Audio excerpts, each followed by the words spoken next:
Hello दोस्तों, स्वागत है आपका स्लीपी क्लासेस में। Daily dose of current affairs आज लेके आया हूँ और काफ़ी इंटरेस्टिंग करंट अफेयर्स हैं। ये मिक्स्ड हैं, ठीक है। आपको विभिन्न प्रकार के करंट अफेयर्स मिल जाएंगे। तो without any further do start करते हैं, ठीक है।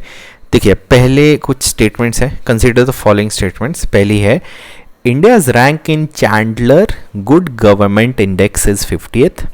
दूसरी स्टेटमेंट है, Chandler institute of governance is headquartered in Washington DC. ठीक है, दो आपको स्टेटमेंट दी हुई हैं। किसके रिलेटेड है ये? चैंडलर गुड गवर्नमेंट इंडेक्स, ठीक है। अब which of the following statement is slash are correct? Only one, only two, both 1 and 2, none of the above. तो इसका सही जवाब क्या है? इसका सही जवाब है D, none of the above. तो दोस्तों, ये भी आपकी गलत है, ये भी आपकी गलत है, ठीक है। आपको पता है कि अमूमन हमारे बहुत ज़्यादा क्वेश्चंस इंडेक्सेस पे तो बनते ही बनते हैं। तो अभी थोड़ा सा इसके बारे में जानते हैं, ठीक है। होता क्या है, अब ये जो आपका चैंडलर इंडेक्स जो है, ये चैंडलर इंस्टीट्यूट ऑफ गवर्नेंस, जो कि एक प्राइवेट नॉन प्रॉफिट ऑर्गेनाइजेशन है, ठीक है जी। प्राइवेट नॉन प्रॉफिट ऑर्गेनाइजेशन है और ये सिंगापुर बेस्ड है, ठीक है। इसका हेडक्वार्टर जो है वो सिंगापुर है, ठीक है दोस्तों। ये पहला पॉइंट है। दूसरा पॉइंट है, इंडेक्स जो है वो क्लासीफाई करता है कितना? 104 कंट्रीज़ का। 104 कंट्रीज़ को क्लासीफाई करता है किस पे? गवर्नमेंट की कैपेबिलिटी और आउटकम्स, ठीक है जी। गवर्नेंस पे देखिए, हमारे भी कंट्री में गवर्नेंस पे काफ़ी जोर दिया जाता है, ठीक है। अब देखिए, फर्स्ट स्टेटमेंट में क्या दिया हुआ था कि 50th है रैंक। नहीं दोस्तों, India has been ranked 49th in the Chandler good government index, ठीक है जी। ये जो जिसके बारे में बात करी है, ठीक है जी। तो 49th है। अब कैसे होता है इसके रैंकिंग, वो जानते हैं थोड़ा। Each country is measured across 50 data points, ठीक है जी। 50 डाटा पॉइंट्स बनाए हुए हैं, ठीक है। उनके पैमानों पे इसकी मेजरमेंट होती है। अब इंडेक्स फोकस करता है 7 पिलर्स पे। वो 7 पिलर्स क्या क्या हैं? लीडरशिप और फोरसाइट, मतलब कि आपकी लीडरशिप और फोरसाइट कैसी है। फोरसाइट का मतलब कि दूरदृष्टि कैसी है। लीडरशिप मतलब कि आपका कंट्री के जो लीडर हैं वो कैसे हैं, जैसे हमारे प्राइम मिनिस्टर मोदी जी हैं, पाकिस्तान के इमरान खान हैं, ठीक है। उसी तरीके से बिडेन आपके यूएसए के हैं, ठीक है जी। रोबस्ट लॉज एंड पॉलिसीज़, मतलब आपके जो भी लॉज हैं, पॉलिसीज़ हैं, वो कितने ज़्यादा मतलब आपके फ्लेक्सिबल हैं, कि कितने ज़्यादा वो आपकी गवर्नेंस में मदद करते हैं। ऐसा नहीं है कि आपने लॉ बनाया है लेकिन पब्लिक जो है वो परेशान ही है कि अरे भाई ये क्या ही चीज़ है, मतलब, ठीक है। फिर आते हैं स्ट्रॉन्ग इंस्टीट्यूशंस। अब इंस्टीट्यूशंस में क्या होता है? एक इंस्टीट्यूशन नहीं होता। जैसे हमारे सुप्रीम कोर्ट जो है वो एक इंस्टीट्यूशन है, नीति आयोग जो है वो एक और इंस्टीट्यूशन है, ठीक है दोस्तों। उसी हिसाब से बाकी भी हमारे काफ़ी ज़्यादा इंस्टीट्यूशंस हैं। तो अब जो आपके इंस्टीट्यूशन स्ट्रॉन्ग होंगे, ठीक है जी, इसमें और प्रेस भी आता है, ठीक है जी। प्रेस, आपको पता है कि प्रेस की फ्रीडम का भी इंडेक्स आता है, तो ये भी है, ठीक है। अभी स्ट्रॉन्ग इंस्टीट्यूशंस जितने ज़्यादा होंगे हमारे, उतनी ही ज़्यादा गवर्नेंस पे भी मदद मिलेंगी, ठीक है। आपको पता है हमारे 4 पिलर्स हैं डेमोक्रेसी के, ठीक है जी। आपके लेजिस्लेटिव, एग्जीक्यूटिव, जुडिशरी और प्रेस। अब ये कितना ज़्यादा स्ट्रॉन्ग है उस पर डिपेंड करता है स्ट्रॉन्ग इंस्टीट्यूशन। फिर आता है फाइनेंशियल स्टीवर्डशिप, कि आप फाइनेंशियली कितने ज़्यादा सिक्योर हैं, आपकी इकोनॉमी किस तरीके से चल रही है। फिर आते हैं अट्रैक्टिव मार्केट प्लेस। तो अट्रैक्टिव मार्केट प्लेस में कैसे FDI आ गया, और आपके जो रूल्स हैं, ठीक है जी, रूल्स आपके कितने फ्लेक्सिबल हैं, ठीक है जी। और ईज़ ऑफ डूइंग बिजनेस जो है वो कितने ज़्यादा है, ठीक है। और फिर ग्लोबल इन्फ्लुएंस एंड रेपुटेशन। अब देखिए, इंडिया का ग्लोबल इन्फ्लुएंस और रेपुटेशन तो आपको पता है बहुत ही ज़्यादा अच्छा है, तो उस हिसाब से ये आपका ये भी एक फैक्टर आता है, ठीक है। और फिर हेल्पिंग पीपल राइज, मतलब कि आप लोगों की कितनी मदद कर रहे हैं, ठीक है जी, आगे बढ़ने के लिए। तो ये आपके जो हैं 7 पिलर्स आते हैं, ठीक है दोस्तों। अब आते हैं, देखिए, गुड गवर्नेंस डे। अब इससे एक और क्वेश्चन भी निकल के आता है कि गुड गवर्नेंस डे कब होता है? 25 दिसंबर, ठीक है जी। 25 दिसंबर क्या है? हमारा क्रिसमस है, ठीक है। तो ये हमारे प्रधानमंत्री जो थे श्री अटल बिहारी वाजपेयी जी, उनका बर्थ एनिवर्सरी पे गुड गवर्नेंस डे बनाया गया था। तो ये कई बार एग्जाम्स में पूछा जा सकता है, ठीक है दोस्तों। चलिए, अब आते हैं दूसरा क्वेश्चन, ठीक है जी। दूसरा क्वेश्चन क्या है, medicine from sky has been recently in news. ठीक है जी, मेडिसिन फ्रॉम स्काई न्यूज़ में है, तो कंसिडर द फॉलोइंग स्टेटमेंट्स। अभी स्टेटमेंट्स हैं। पहली स्टेटमेंट है कि ये एक इनिशिएटिव है, किस चीज़ का, to deliver medicine to remote rural areas of northern Himalayan states. दूसरा है, it will use the system of drones to deliver medicine. तो देखिए दोनों स्टेटमेंट्स में कॉमन क्या है, मेडिसिन।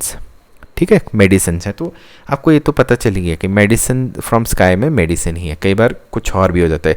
फॉर एग्जांपल अगर मैं एग्जामिनर हूँ तो मेडिसिन फ्रॉम स्काई का क्या है, मैं कहूँगा यार ये तो एग्रीकल्चर का भी डाल सकते हैं कि एग्रीकल्चर में आप स्प्रेज जो होते हैं, ठीक है, उस टाइप का भी, मतलब एग्जामिनर कंफ्यूज कर सकता है। तो देखिए मेडिसिन आ गया। अब इनमें से स्टेटमेंट कौन सी करेक्ट है, which of the following statement are correct, only one, only two, both one and two, none of the above. तो इसका सही जवाब क्या है, इसका सही जवाब है बी, ओनली टू। ठीक है दोस्तों, तो ये करेक्ट है, ये गलत है। वो क्यों, ये नॉर्दर्न हिमालयन स्टेट्स में नहीं है। अब इसके बारे में थोड़ा सा जानते हैं, ये न्यूज़ में क्यों था और क्या है।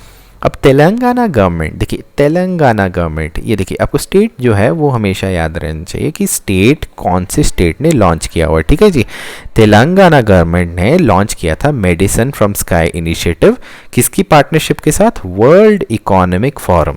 तो इसके साथ आपको कमेंट सेक्शन में मुझे बताइए कि वर्ल्ड इकोनॉमिक फोरम का हेडक्वार्टर कहाँ है, क्योंकि इस टाइप के क्वेश्चन आपको पूछे जाते हैं। ठीक है जी। और नीति आयोग, तो कमेंट सेक्शन में मुझे ये भी बताइए कि नीति आयोग के चेयरपर्सन कौन है। ठीक है जी। और हेल्थ नेट ग्लोबल के साथ, तो ये तीन चीज़ों के साथ, ये जो आपके तीन हैं, इन्होंने पार्टनरशिप करी है किसमें, मेडिसिन फ्रॉम स्काई इनिशिएटिव। अब है क्या, इसके बारे में जानते हैं। अब इस प्रोजेक्ट के अंदर क्या है, beyond visual line of site. Beyond visual line of site का मतलब है कि कोई चीज़ आपको दिख नहीं रही है। ठीक है जी। ड्रोन फ्लाइट्स यूज़ करेंगे, किस लिए, डिलीवरी ऑफ वैक्सीन्स और ड्रग्स। वैक्सीन्स और ड्रग्स जो है वो डिलीवरी करेंगे किस हिसाब से, using the identified air space of Vikarabad district. अब दोस्तों देखिए इसके साथ ना ये जो क्वेश्चन है ये क्यों आपका फिर से हाईलाइटेड क्यों है। देखिए इंडिया में फर्स्ट ड्रोन अटैक हुआ अभी रिसेंटली जम्मू एंड कश्मीर में। ठीक है दोस्तों, तो एक बहुत ही ज़्यादा हमारे लिए एक विषय है। विषय किस चीज़ का है, इंटरनल सिक्योरिटी और इंटरनल सिक्योरिटी का बहुत ज़्यादा है कि ड्रोन्स का जो है बहुत ही ज़्यादा मिसयूज़ भी हो रहा है। देखिए आपके जैसे पंजाब का जो एरिया है वहाँ से यहाँ से आपने देखा है कि 1000 कट वाली जो पॉलिसी है, 1000 कट पॉलिसी किसकी है, पाकिस्तान की। ठीक है जी। अगर आप यूपीएससी की तैयारी कर रहे हैं तो आपने इंटरनेशनल रिलेशंस और सिक्योरिटी में पढ़ा होगा कि पाकिस्तान की एक पॉलिसी है 1000 कट। अब ये देखिए पंजाब ये जो है और ये पाकिस्तान सराउंडेड है, तो यहाँ से क्या होता है कि देखिए बीएसएफ ने तो अपनी पूरी नाकाबंदी करके रखी हुई, लेकिन ड्रोन से यहाँ से आपके जो चिट्टा है, भुक्का है, जो भी है उड़ता पंजाब में आपने देखा ही होगा। पहले तो वहाँ पे देखिए कितना वैलिड है, उड़ता पंजाब में वो एक स्पोर्ट्स पर्सन को बोलता है, जैवलिन थ्रो वाला जो होता है ना, शॉर्ट पुल वाला है, वो फेंकता है यहाँ से वही चीज़। अब देखिए इन्होंने कितना टेक्नोलॉजी को यूज़ किया कि ड्रोन उड़ाया इन्होंने और यहाँ से वो चीज़ें मतलब कि आपके ड्रग्स वगैरह फेंकना शुरू हो गए। गनीमत है कि वही ड्रोन्स आपके AK-47 भी कर सकते हैं। ठीक है जी, क्योंकि अब सपोज़ आपका जम्मू एंड कश्मीर का कुछ एरिया जो है वो अनआर्म्ड ही है, मतलब फेंसिंग नहीं हो पाई है क्योंकि टोपोग्राफिक डिफरेंस है। तो ड्रोन जो है वो काफ़ी ज़्यादा एक न्यूज़ में था। ठीक है दोस्तों, तो इसलिए ये आपकी जो ड्रोन है मेडिसिन फ्रॉम स्काई, तो it's a very good thing, तो ये इस पे आई है। ठीक है जी। अब इसमें क्या है कि इसकी जो आइडेंटिफाइड एयर स्पेस का जो कॉन्सेप्ट है वो आगे हम देखेंगे कि क्या हुआ है। अब मेडिसिन फ्रॉम स्काई का क्या है कि ये फर्स्ट स्टेट बना है to pilot beyond visual range of sight drone. ठीक है जी, वैक्सीन और एसेंशियल, तो ये आपके IT मिनिस्टर KT रामाराव जी ने कहा है। अब प्रोजेक्ट जो है वो लॉन्च किया जाएगा फॉलोइंग बाय अप्रूवल। ये देखिए अप्रूवल चाहिए इसमें, किसकी, सिविल एविएशन मिनिस्ट्री, ये इम्पॉर्टेंट हो जाता है। ठीक है जी। अब देखिए कि ड्रोन तो बहुत लोग उड़ाते हैं, शादियों में उड़ाते हैं, व्लॉगर्स उड़ाते हैं, लेकिन जब आपकी सिक्योरिटी का मामला आता है तो सिविल एविएशन और आपके डिफेंस मिनिस्ट्री भी अब इस पे काफ़ी ज़्यादा इंटरेस्ट ले रही है।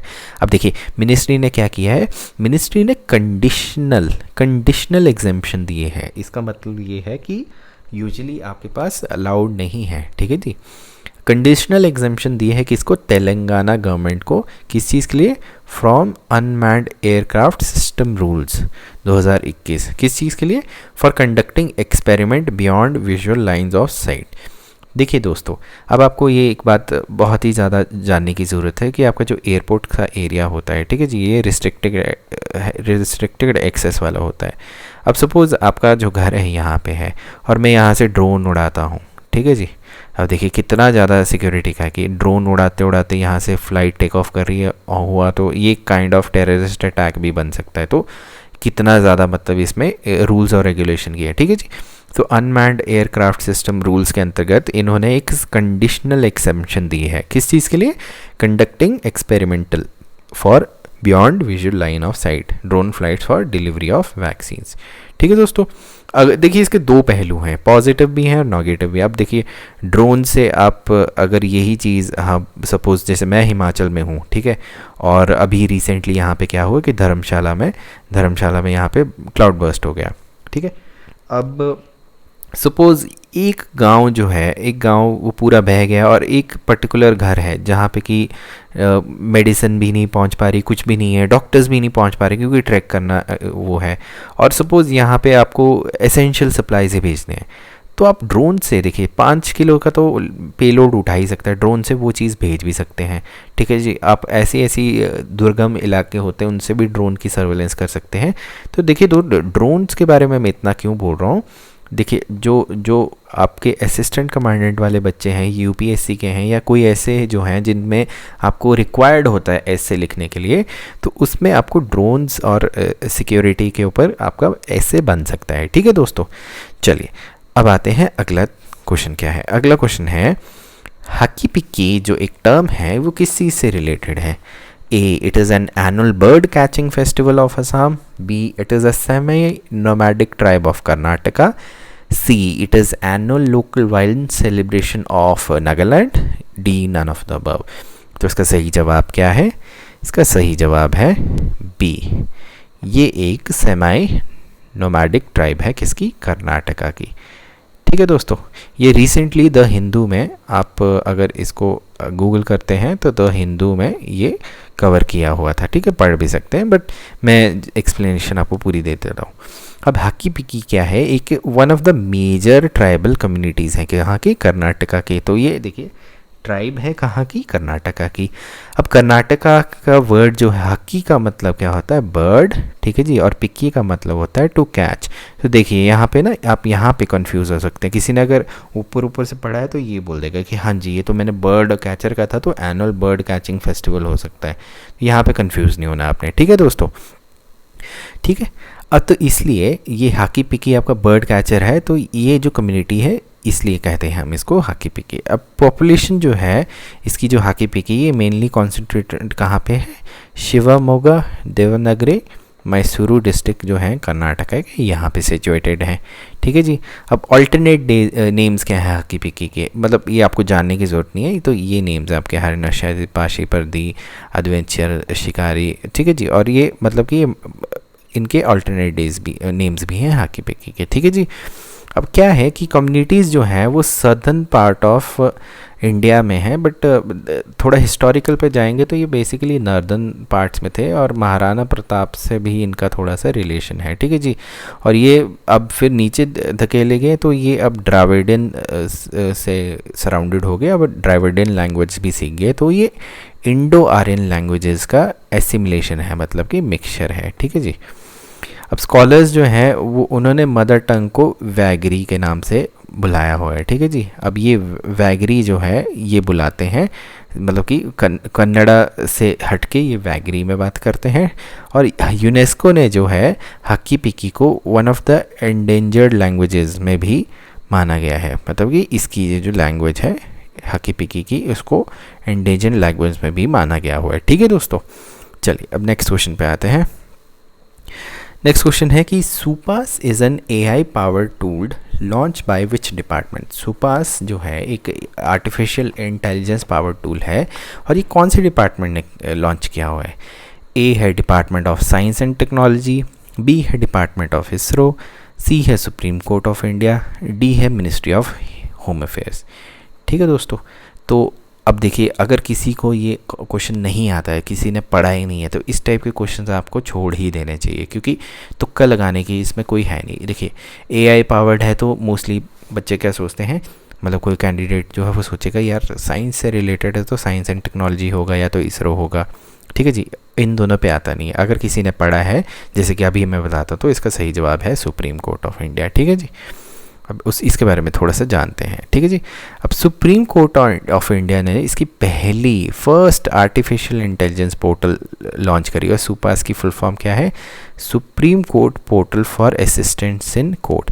अब मैंने ऊपर अगर सुपास की मैंने फुल फॉर्म दे दी होती तो क्वेश्चन ही नहीं बन पाता, इसलिए आपको ये याद रखना है। देखिए सुप्रीम कोर्ट है, कंट्री का हाईएस्ट कोर्ट है, और एआई पावर्ड कोई टूल किया है, तो ये क्वेश्चन आना बहुत ज़्यादा इसकी प्रोबेबिलिटी बनती है। ठीक है जी, अब सुपास जो है it will be a blend of human and artificial intelligence, मतलब कि ह्यूमन और आर्टिफिशियल इंटेलिजेंस का ब्लेंड होगा, जो कि ये हमारे जो बोबड़े साहब हैं, ठीक है जी, उन्होंने क्लैरिफाई किया था। ठीक है जी, उस टाइम पे बोबड़े साहब थे तब इन्होंने ये किया था। तो ये देखिए आपके करंट अफेयर्स जो हैं पिछले मैंने उठाए हुए हैं। ठीक है जी, प्रेजेंट चीफ जस्टिस कौन है वो डिपेंड नहीं करता है, इट रियली डजंट मैटर, लेकिन कोई पर्टिकुलर चीज़ आई है आपकी, ठीक है, वो मैटर करती है। ठीक है, अब रोल ऑफ आर्टिफिशियल इंटेलिजेंस जो क्या है वो लिमिटेड रहेगा। लिमिटेड क्यों रहेगा, किस चीज़ के लिए, collection and analysis of data, मतलब कि कलेक्शन एंड एनालिसिस जो होगा डाटा का होगा, और ये जो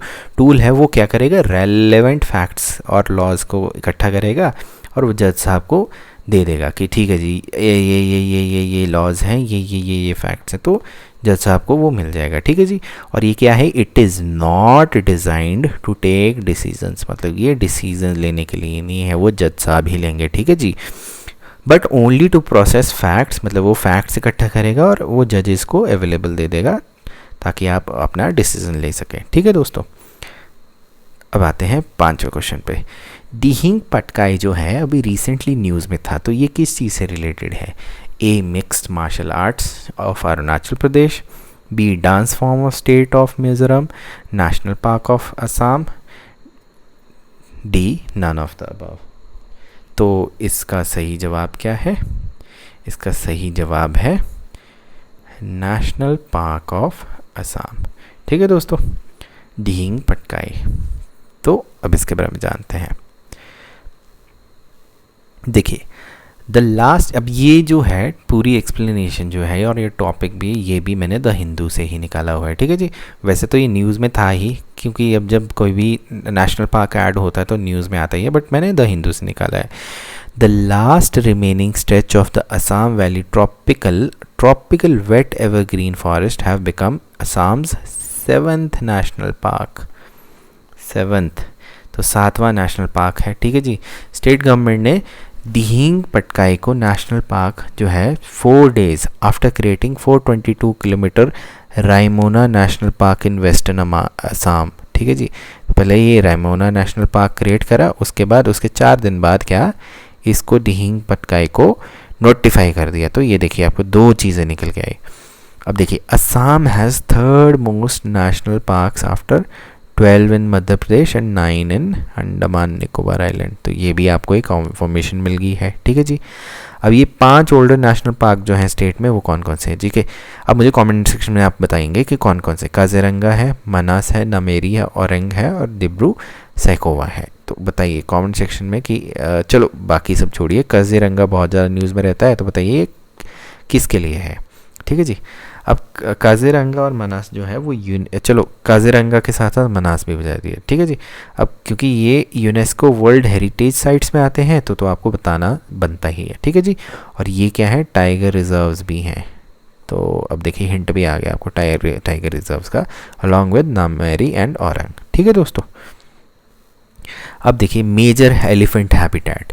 अब क्या है कि 234.26 स्क्वायर किलोमीटर जो दिहिंग पटकाई है वो असम के डिब्रूगढ़ और तुंस्काई डिस्ट्रिक्ट के हैं। ठीक है जी, और ये एक मेजर एलिफेंट हैबिटेट्स में आते हैं। ठीक है जी, जिसमें कि दो 310 स्पेशल बटरफ्लाइज़ की स्पीशीज़ भी है, ठीक है जी। तो ये एलिफेंट और बटरफ्लाइज़ के लिए है, ये आपको याद रखना होगा। पार्क में 47 स्पीशीज़ किसकी भी हैं, रेप्टाइल्स की हैं और मैमल्स की भी हैं, जिसमें कि टाइगर और क्लाउडेड लेपर्ड भी आते हैं, ठीक है जी। तो मतलब कि काफ़ी अच्छा है। अब डिहिंग पार्ट का ही जो है, in focus a year ago, ये किस चीज़ के लिए था, मतलब एक साल पहले ये किस चीज़ के लिए फोकस था, इलीगल कोल माइनिंग पे था, ठीक है जी। और मतलब यहाँ पे क्या हो रहा था कि इसकी विंसिनिटी में इलीगल माइनिंग हो रही थी, और जो Dihing Patkai wild life sanctuary है और जो आपके जयपुर रिजर्व फॉरेस्ट है और western block of upper Dihing है, यहाँ पे ये चीज़ें हो रही थी इलीगल। तो इसलिए ये एक साल पहले 1 year ago it was in the news, ठीक है दोस्तों। तो इसी के साथ आपके हुए आज का जो करंट अफेयर सेशन है वो ख़त्म। प्लीज़ कमेंट सेक्शन में बताइए कि आपको लेवल ऑफ क्वेश्चंस कैसा लगा, ठीक है, ताकि इम्प्रूवमेंट के अगर कोई चांसेस हैं तो आई विल डू इट। और आई होप आप सब ठीक होंगे, अपना ख्याल रख रहे होंगे। Take care, bye bye.